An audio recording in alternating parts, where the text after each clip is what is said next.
ጤና ይስጥልን አድማጮች እንደምንውላችኋል። ከትርታ 97.6 ኤፍኤም የዕለተ ረቡዕ የጥር 20 ቀን 2018 ዓ.ም የትርታ 600 የምሳ ሰዓት ዜናዎችን ይዘን ቀርበናል። ከዜናዎቹ ጋር ብርቱካን አልተንጉስ ነኝ።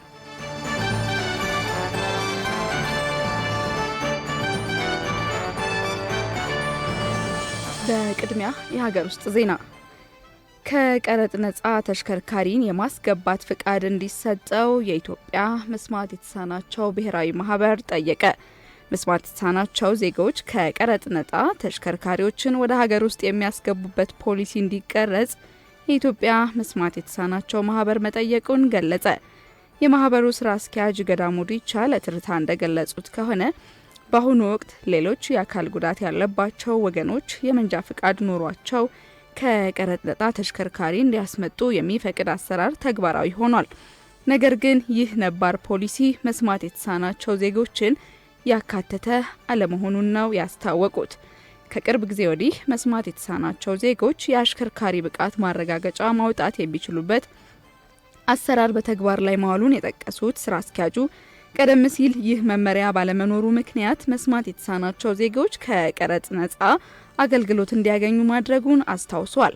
በአሁኑ ሰዓት ግን መመሪያው ወደ ትግበራ መግባቱን ጠቅሰው መንግስት ከሌሎች ባለድርሻ አካላት ጋር በመሆን መስማት የተሳናቸው ዜጎችም የዚሁ አገልግሎት ተጠቃሚ እንዲሆኑ የሚያስችል ፖሊሲ እንዲያወጣ ጥሪያቸውን አቅርበዋል።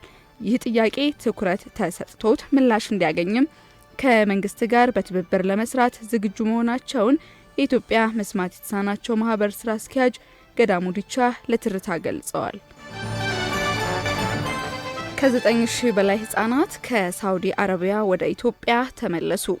በተያዘው የኢትዮጵያ በጀት ዓመት ብቻ ከሳውዲ አረቢያ ወደ ሀገራቸው የተመለሱ ህጻናት ቁጥር ከ9,000 መብለጡን የሴቶችና ማህበራዊ ጉዳይ ሚኒስቴር አስታወቀ። በሚኒስቴሩ የህገ ወጥ ሰዎች ዝውውርና የተመላሽ ዜጎች ድጋፍ መሪ ስራ አስፈጻሚ ደረጀ ተግበሉ ለትርታ እንደገለጹት በኢትዮጵያ የህጻናት ስደት አሁንም በተለያዩ የሀገሪቱ አካባቢዎች የሚታይ አሳሳቢ ችግር ነው። በተለይም በምስራቅ ሀረርጌ በኩል ያለው የቀድሞ የጅቡቲ ባቡር መስመር ለህጻናት ህገወጥ ዝውውር በስፋት የሚካሄድበት መሆኑን ነው የጠቀሱት። በተጨማሪም በአፋር መስመር በኩል ከወሎ ከትግራይና ከሰሜን ሸዋ የሚነሱ ህጻናት ከፍተኛ የፍልሰት ቁጥር እያስመዘገቡ መሆኑንም ተናግረዋል። እንደ ስራ አስፈጻሚው ገለጻ በአሁኑ ወቅት በርካታ ህጻናት በባዕድ ሀገሮች እስር ቤቶች፣ በማሳደጊያ ተቋማትና በጎዳናዎች ላይ ይገኛሉ። በጅቡቲ መስመር ብቻ አሁንም ድረስ ከ10,000 በላይ ህጻናት እንደሚገኙ ተነግረዋል። በተያዘው ዓመት ከሳውዲ አረቢያ የተመለሱት 9,000 ህጻናት እዚያው የተወለዱና በስደት የሄዱ መሆናቸው ታውቋል። በቀጣይም በኤምባሲዎች በኩል ቆጠራና ጥናት እየተደረገ ዜጎችን ወደ ሀገራቸው የመመለሱ ስራ ተጠናክሮ እንደሚከናወን ተገልጿል። ወላጆች ልጆቻቸው ለስደት እንዳይጋለጡ አስፈላጊውን ጥበቃና ክትትል እንዲያደርጉም በሴቶችና ማህበራዊ ጉዳይ ሚኒስቴር የህገ ወጥ ሰዎች ዝውውርና የተመላሽ ዜጎች ድጋፍ መሪ ስራ አስፈጻሚ ደረጀ ተግበሉ ለትርታ ገልጸዋል። ዘገባው የባልደረባችን የበፍቅር ግዛቸው ነው። የኢነርጂ ቴክኖሎጂን በሀገር ውስጥ ለማምረት የሚያስችል ስምምነት ተፈረመ። ስምምነቱ ኢትዮጵያ በኢነርጂው ዘርፍ በውጭ ሀገር ምርቶች ላይ ያላትን ጥገኝነት ለማስቀረትና የቴክኖሎጂ ባለቤት ለመሆን የሚያስችላት አዲስ ምዕራፍ ነው ተብሏል። የኢኖቬሽንና ቴክኖሎጂ ሚኒስቴር ከቻይናው ሳውዘርን ግሪድ ቴክኖሎጂና ከኢዳን ፓወር ቡድን ጋር በመተባበር የኢነርጂ መፍትሄዎችን በሀገር ውስጥ ወደ ማምረት የሚያሸጋግር ስትራቴጂካዊ አጋርነት ይፋ አድርጓል። በወቅቱም የኢኖቬሽንና ቴክኖሎጂ ሚኒስትር ዴኤታ ዶክተር ባይሳ በዳዳ እንደገለጹት ከሆነ የኤሌክትሪክ ኃይል ለቴክኖሎጂ እድገትና ለዲጂታል ትራንስፎርሜሽን መሰረት በመሆኑ አስተማማኝ የኃይል አቅርቦትን በሀገር ውስጥ አቅም መገንባት አማራጭ የሌለው ጉዳይ ነው ብለዋል። ይህ አጋርነትም ኢትዮጵያ የኃይል ሉዓላዊነቷን እንድታጠናክር ያግዛል ነው ያሉት። የኢነርጂ ዋስትናን ለማረጋገጥም ዘመናዊ የኃይል ማከማቻ ቴክኖሎጂዎችን መጠቀም፣ አነስተኛ የኃይል መረቦችን ማስፋፋትና የታዳሽ ኃይል ምንጮችን ማቀናጀት በትኩረት እንደሚሰሩበት ተመላክቷል። የኤዳን ፓወር ግሩፕ ዋና ስራ አስፈጻሚ እድሪስ አደም በበኩላቸው ትብብሩ የቴክኖሎጂ ሽግግርን በማፋጠንና የሰው ኃይልን በማሰልጠን የሀገሪቱን የኢነርጂ ዘርፍ ወደ ላቀ ደረጃ ያሸጋግረዋል ብለዋል። የቻይናው ኩባንያ ተወካይ ዣኦ ዚም በዘመናዊ ግሪድና ኢነርጂ ቴክኖሎጂ ላይ ከኢትዮጵያ ጋር በቁርጠኝነት እንደሚሰሩም አረጋግጠዋል። መንግስት የሀገር በቀል የቴክኖሎጂ ኩባንያዎች ከዓለም አቀፍ ተቋማት ጋር በመቀናጀት እውቀትና ቴክኖሎጂ እንዲቀስሙ አስፈላጊውን ድጋፍ እንደሚያደርግም መገለጹን ትርታ ከኢኖቬሽንና ቴክኖሎጂ ሚኒስቴር ያገኘው መረጃ አመላክቷል። አድማጮች ቀደም ሲል የሀገር ውስጥ ዜናዎችን ለእናንተ አስደመጥን። አሁን በቀጥታ የምናልፈው ወደ ባህር ማዶ ዜናዎች ነው። በቅድሚያ የአፍሪካ ሩዋንዳ የቀድሞ የእንግሊዝ መንግስት አቆርጦታል ባለችው የስደተኞች ስምምነት ዙሪያ የሚገባኝን ክፍያ አላገኘውም በማለት በእንግሊዝ ላይ ህጋዊ ክስ መመስረቷ ተሰማ።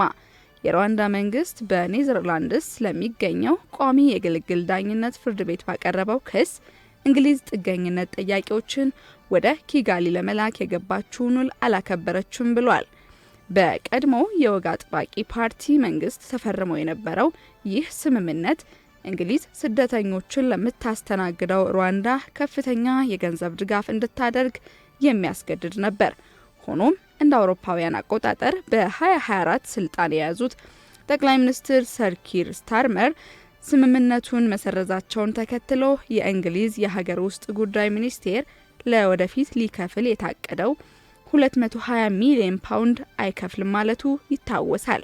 የእንግሊዝ የሀገር ውስጥ ጉዳይ ሚኒስቴር ቃል አቀባይ በሰጡት መግለጫ የቀድሞው መንግስት የሩዋንዳ ፖሊሲ የግብር ከፋዮችን ህዝብ ገንዘብና ጊዜ አባከነ ነበርም ብለዋል። አክለውም የብሪታንያን ግብር ከፋዮች ጥቅም ለማስጠበቅ ጉዳዩን በጽኑ እንደሚከላከሉ ገልጸዋል። በሌላ በኩል የሩዋንዳ የውጭ ጉዳይ ሚኒስቴር ባወጣው መረጃ ወደ ዳኝነት ሂደቱ ከመገባቱ በፊት በዲፕሎማሲያዊ መንገድ ንግግሮች ተደርገው እንደነበር ተገልጿል። ሩዋንዳ ደግሞ በዚህ ክስ በዓለም አቀፍ ህግ መሰረት የሚገባትን መብትና የእንግሊዝን ግዴታዎች በህግ እንዲወሰንላት ነው የምትፈልገው። እስካሁን እንግሊዝ ለዚህ ፖሊሲ 700 ሚሊዮን ፓውንድ ያወጣች ሲሆን ከዚህ ውስጥ 290 ሚሊዮን ፓውንድ ለሩዋንዳ በቀጥታ የተከፈለ ነው። ስምምነቱ በስራ ላይ በነበረበት ወቅት ወደ ሩዋንዳ የገቡት 4 ፈቃደኛ ስደተኞች ብቻ መሆናቸውን የዜና ምንጮች ዘግበዋል። የቋሚ የግልግል ዳኝነት ፍርድ ቤቱ ክሱን የተቀበለ ቢሆንም ጉዳዩ ተሰምቶ ውሳኔ ለማግኘት ዓመታትን ሊፈጅ እንደሚችል በዘገባው ተመላክቷል። የዚምባብዌ የዋጋ ግሽበት ከ29 ዓመታት ወዲህ ለመጀመሪያ ጊዜ ወደ አንድ አሃዝ መውረዱ ተነገረ። የሀገሪቱ ገንዘብ ዚግ በጥር ወር 4.1 በመቶ ዓመታዊ የዋጋ ግሽበት ያስመዘገበ ሲሆን በተመሳሳይ በዚሁ ወር የአሜሪካ ዶላር ዓመታዊ የዋጋ ግሽበት ወደ 1 በመቶ ዝቅ ማለቱ ተገልጿል። የሀገሪቱ የኢኮኖሚና ልማት ጉዳዮች ሚኒስትር ሙቱሊ ንኩቤ የዚግ መገበያያ ገንዘብን የሚደግፈው የውጭ ምንዛሬ ክምችት እንደ አውሮፓውያን አቆጣጠር በሚያዝያ 2024 ከነበረበት 276 ሚሊዮን ዶላር በታህሳስ ወር ወደ 1.2 ቢሊዮን ዶላር ማደጉን ጠቁሟል። በዚህ ወቅት መሰረታዊ ቁሳቁሶች ላይ ተጨባጭ የዋጋ መረጋጋት የታየ ሲሆን ይህም ለንግድ ማህበረሰቡም ሆነ ለዜጎች ትልቅ እፎይታ መሆኑን ገልጸዋል። አሁን ዋናው ፈተና ይህንን ስኬት በማክሮ ኢኮኖሚ ማረጋጊያ ማዕቀፍ ውስጥ አመቱን ሙሉ እናም ከዚያም ባሻገር ማስቀጠል እንደሆነ ሚኒስትሩ አብራርተዋል። ዚምባብዌ የዋጋ ግሽበትን ከ3 እስከ 7 በመቶ ማቆየትን ጨምሮ የደቡባዊ አፍሪካ ልማት ማህበረሰብ ያስቀመጠውን የማክሮ ኢኮኖሚ መለኪያዎች እንዳሟላች ሚኒስትሩ ጠቅሰዋል። በቀጣይም መንግስት የተቀናጁ የገንዘብና የበጀት ፖሊሲዎችን በመከተል የዋጋ መረጋጋትን በዘላቂነት ለማረጋገጥ ቁርጠኛ መሆኑን ሚኒስትሩ አረጋግጠዋል። ስፔን ግማሽ ሚሊዮን ለሚሆኑ ህገወጥ ስደተኞች ህጋዊ የመኖሪያ ፍቃድ ልትሰጥ ነው።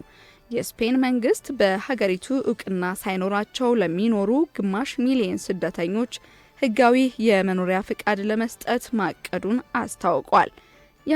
የሀገሪቱ የማህበራዊ ዋስትናና ስደት ሚኒስትር ኤልማ ሳይዝ እንደገለጹት ከሆነ ይህ ውሳኔ በስፔን ታሪክ ውስጥ ታሪካዊ ቀን ነው።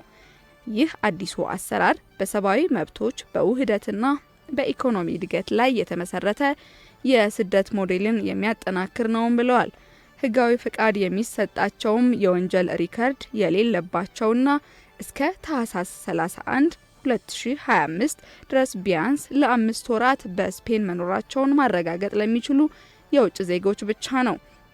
ለዚህም ማመልከቻ የመቀበል ስራ በሚቀጥለው ሚያዝያ ወር ተጀምሮ እስከ ሰኔ ወር መጨረሻ ድረስ ክፍት ሆኖ የሚቆይ ሲሆን ተጠቃሚዎች መጀመሪያ የ1 ዓመት የመኖሪያ ፍቃድ ያገኛሉ። ይህ ፍቃድም ወደፊት ሊራዘም እንደሚችልም ተገልጿል። የስፔን ጠቅላይ ሚኒስትር ፔድሮ ሳንቼዝ ስደተኞች ለሀገሪቱ ብልጽግናና እድገት መገኛ መሆናቸውን በተደጋጋሚ ሲገልጹ ቆይተዋል። ስፔን በአሁኑ ወቅት ከሌሎች የአውሮፓ ሀገራት በተሻለ የኢኮኖሚ እድገት እያስመዘገበች ሲሆን ስራ አጥነትም ከፈረንጆቹ አቆጣጠር 2008 ወዲህ ለመጀመሪያ ጊዜ ከ10 በመቶ በታች ወርዷል። ይህ የህጋዊነት እርምጃም በዋነኝነት ከላቲን አሜሪካ ሀገራት ማለትም ከኮሎምቢያ፣ ከፔሩና ከሆንዱራስ የመጡ ስደተኞችን ተጠቃሚ ያደርጋልም ተብሎ ይጠበቃል።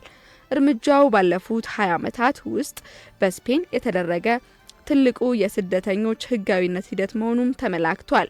ይሁንና ይህ ውሳኔ ያለ ተቃውሞ አላለፈም። የሀገሪቱ ተቃዋሚ ፓርቲዎች ይህ እርምጃ ተጨማሪ ስደተኞች ወደ ሀገሪቱ እንዲጎርፉ ያደርጋል ሲሉ ስጋታቸውንም ገልጸዋል። የቀኝ አክራሪው ቮክስ ፓርቲ በበኩሉ ውሳኔው የሀገሪቱን ማንነት ይጎዳል በሚል ጉዳዩን ወደ ጠቅላይ ፍርድ ቤት በመውሰድ ለማገድ እንደሚሞከር መግለጹን ቢቢሲ አስነብቧል። አድማጮች፣ ቀደም ሲል የሀገር ውስጥና የባህር ማዶ ዜናዎችን ለእናንተ አስደመጥን። በመቀጠልም ደግሞ የቢዝነስ ዘገባዎችን ወደ እናንተ እናደርሳለን። 6ኛው የፊኒክስ ኢትዮጵያ ዓለም አቀፍ አውደ ርዕይ በአዲስ አበባ ተከፈተ። 6ኛው የፈርኒቸር የቤተ ውበትና የግንባታ አጨራረስ ምርቶችንና ቴክኖሎጂዎች ዓለም አቀፍ አውደ ርዕይ ፊኒክስ ኢትዮጵያ በአዲስ ኢንተርናሽናል ኮንቬንሽን ሴንተር በድምቀት ተከፍቷል። በፕራና ኢቨንትስና አፍሪካን ትረስት ፓርትነርስ በጋራ የተዘጋጀው ይህ አውደ ርዕይ ከትላንት ጥር 19 ቀን ጀምሮ እስከ ጥር 22 ቀን 2018 ዓ.ም ድረስ ለተከታታይ 4 ቀናት ለጎብኚዎች ክፍት ሆኖ እንደሚቆይም ነው የተነገረው። በአውደ ርዕዩ ላይ ከ4000 በላይ የሚሆኑ የዘርፉ ባለሙያዎች፣ የንግድ ባለድርሻ አካላትና ግዙፍ የሀገር ውስጥ አምራቾች ይሳተፋሉም ተብሎም ይጠበቃል። መድረኩ በተለይም በግንባታ ላይ ለሚገኙ ባንኮች፣ ሆስፒታሎችና ትምህርት ቤቶች፣ ለንግድ ማዕከላትና ለሲኒማ ቤቶች እንዲሁም በክልል ከተሞች ወኪል ሆኖ ለመስራት ለሚፈልጉ ነጋዴዎች ሰፊ የገበያ ትስስር እንደሚፈጥር ተገልጿል። ይህ ኤክስፖ የሀገር ውስጥ አምራቾችን ከዓለም አቀፍ ቴክኖሎጂዎች ጋር በማስተዋወቅ ረገድ ከፍተኛ ሚና እንደሚኖረውም አዘጋጆቹ ገልጸዋል። የኢትዮጵያ ንግድ ባንክ ሁለተኛውን የደንበኞች አገልግሎት ሳምንት በይፋ አስጀምሯል። መርሃ ግብሩ የእርስዎ እርካታ የባንካችን ስኬት በሚል መሪ ቃል በባንኩ ዋና መስሪያ ቤት በትላንትናው ዕለት ተካሂዷል። በማስጀመሪያ ስነ ስርዓቱ ላይ በመገኘት ንግግር ያደረጉት የገንዘብ ሚኒስቴር ሚኒስትርና የባንኩ የዳይሬክተሮች ቦርድ ሰብሳቢ አህመድ ሺዴ እንደገለጹት ባንኩ የአገልግሎት ዘርፉን ይበልጥ ለማዘመን የ5 ዓመት ተቋማዊ ሪፎርም ስትራቴጂን አስጀምሯል። በሀገሪቱ ባለው የፋይናንስ ሴክተር 50 በመቶ ያህል ድርሻ ለማሳደግ በትጋት መስራት እንደሚገባ አቶ አህመድ ሺዴ በንግግራቸው ላይ አንስተዋል። የባንኩ ፕሬዝዳንት ተወካይ አቶ ኤፍሬም መኩሪያ በበኩላቸው የደንበኞች ቁጥር ከ45 ሚሊዮን መሻገሩን እንዲሁም የተቀማጭ ገንዘብ መጠን 2 ትሪሊዮን መሻገሩንም ገልጿል። በቀጣይም የሰራተኞችን አቅም የማሳደግ በቴክኖሎጂ የታገዘ የደንበኞች አገልግሎት አሰጣጥን ምዘና እንደሚካሄድ አስታውቀዋል። በ2018 በጀት ዓመት እስካሁን ጊዜ ባለው አፈጻጸም ከ321 ቢሊዮን በላይ ብድር መሰጠቱ በመድረኩ ላይ ተገልጿል። የባንክ አገልግሎት ሂደት ላይ የሚከሰቱ የሳይበር ጥቃቶችንና የዲጂታል ጥቃቶችን በብቃት ለመመከት የሚያስችል አቅም ለመገንባት በባንኩ ከፍተኛ አመራሮች ክትትል የሚደረግበት አሰራር ተግባራዊ መደረጉም ታውቋል። ዘገባው የባልደረባችን የንጉሱ በሪሁን ነው። ብሔራዊ ባንክ ከፍተኛውን የውጭ ምንዛሬ ጨረታ $500 ሚሊዮን አቀረበ።